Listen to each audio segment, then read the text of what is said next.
આજની ભાવનગર શહેર અને જિલ્લા કોંગ્રેસ સમિતિ આયોજિત આ પ્રેસ વાર્તામાં આપ સૌનું હાર્દિક સ્વાગત છે. મારી સાથે ભાવનગર શહેર કોંગ્રેસ સમિતિના પ્રમુખ શ્રી લાલબા,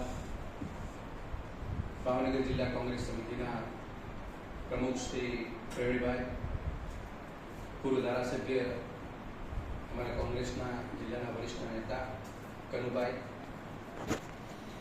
ભાવનગર શહેર કોંગ્રેસ સમિતિના પૂર્વ પ્રમુખ ભાઈ શ્રી પ્રકાશભાઈ, મારી સાથે માલધારી સમાજના આગેવાન અને ગુજરાત પ્રદેશ કોંગ્રેસ સમિતિના માલધારી શહેરના ચેરમેન વિકાસ લખવા,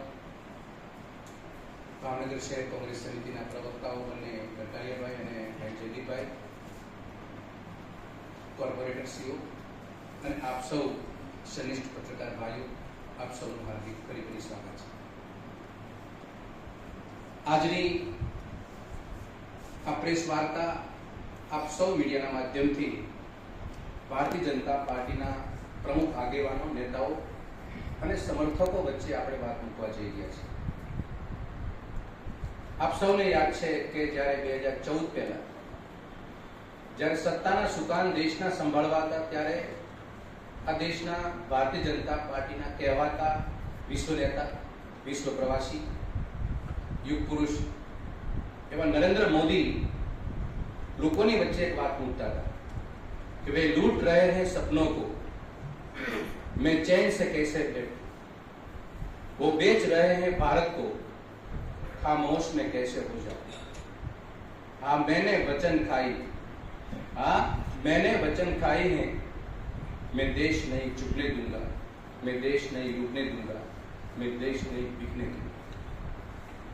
આ વાક્યની અંદર ભારતીય જનતા પાર્ટીનો પર્દાફાશ આજે 12 વર્ષે થઈ ગયો છે. જે ભારતીય જનતા પાર્ટીના પ્રમુખ આગેવાન એમ કહે કે યુવાનોના સપના અમે ચકનાચૂર નહીં થવા દઈએ, કાયમ રાખશું. આજે યુવાનોના સપના અને એની આકાંક્ષાઓ અને મહત્વાકાંક્ષાઓની આજે ભારતીય જનતા પાર્ટીની સરકાર ઠેબે ચડાવે છે. અને બીજી બાજુ ભારતીય જનતા પાર્ટી વચન આપે છે આ દેશને કે અમે તમારું રખોપું કરશું અને ખામોશ ન રહીએ તમારી યુવાનોની કારકિર્દી બાબતે. આ 12 વર્ષ પહેલાના શબ્દો આજે અમે ભારતીય જનતા પાર્ટીના મોઢા ઉપર મારીએ છીએ કે આ તમારા નેતાઓ આ જનતાને શું કહી ગયા હતા, વચનો કેવા આપ્યા હતા અને એ પ્રમાણે તમે તમારી સરકારમાં કઈ રીતે વર્તન કરી રહ્યા છો.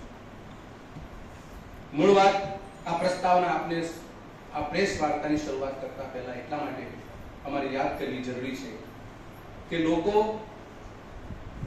આ વાતની અંદર પ્રમુખ આગેવાનો રાજનેતામાં જે બોલે છે એની તલસ્પર્શી જનતાએ નોંધ લીધી છે.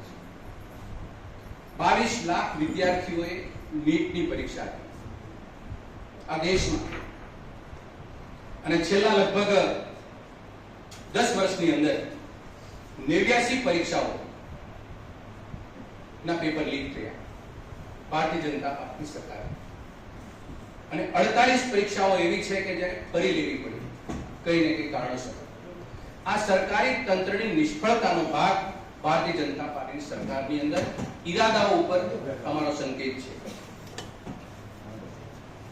આ પરીક્ષાઓ જ્યારે ફરી લેવામાં આવે, પેપર લીક થાય, ત્યારે એ સમય દરમિયાન એક પરીક્ષાની હું વાત કરું કે નીટની પરીક્ષામાં 22 લાખ વિદ્યાર્થીઓ પરીક્ષામાં બેસવાના હતા. આ 22 લાખ વિદ્યાર્થીઓએ 5 પ્રકારના એના ઉપર ખર્ચ કર્યા હતા એની તૈયારીના ભાગે.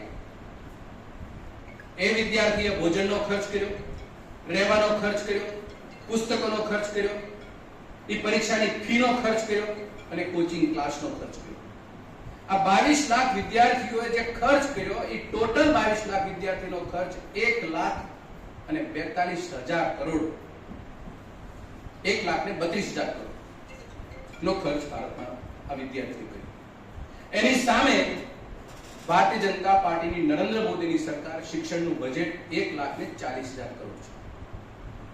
સામાન્ય માણસને સમજાઈ શકે એવી પરિસ્થિતિ છે કે એક બાજુ વિદ્યાર્થી જે ખર્ચ કરે છે માત્ર નીટની પરીક્ષામાં એ 1,32,000 કરોડ છે, એની સામે 1,40,000-42,000 કરોડ રૂપિયા સરકાર ખર્ચ કરે છે. આમાં ક્યાં શિક્ષણ ઉપર એમને કામ કર્યું કહેવાય? કયા આધારે કહી શકે કે અમે શિક્ષણ માટે એની ચિંતા કરીએ છીએ, વિદ્યાર્થીની ચિંતા કરીએ છીએ? આ પહેલી બાબત. બીજી બાબત એ છે કે ભારતની અંદર એસએસસી, યુપીએસસી, આરઆરબી